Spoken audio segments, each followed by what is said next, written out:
I'm going to carry out an R1 and R2 test on a radial socket outlet circuit. I've prepared the board ready, I've isolated everything and carried out all the safe isolation procedures as required.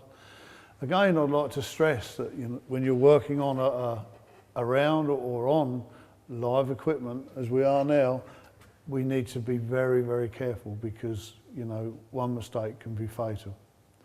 What I'm going to do in this case is I'm actually going to do the test at the board and short out the circuit at the other end, because for a socket outlet circuit I sometimes find that easier. What I'm going to use is a plug, a test plug, and I'm going to put a lead in it like so. I know the circuit's isolated, so there's no problem, I've tested it. I'm going to plug this in, then I'm going to come back here, carry out the test.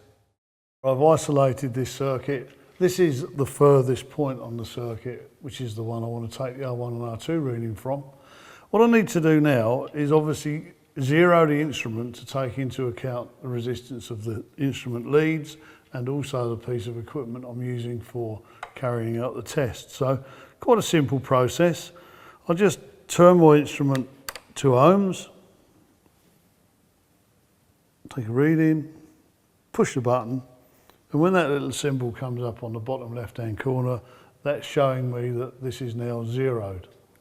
I can plug this in, go back to the board, test between line and earth, and that will actually give me the R1 and R2 reading that I'm after. I've inserted the plug and shorted out the other end of the circuit. I've zeroed the instrument, as you saw earlier, and now all that remains to be done is to carry out the test. But as I said earlier, you must be very careful because there are live conductors around.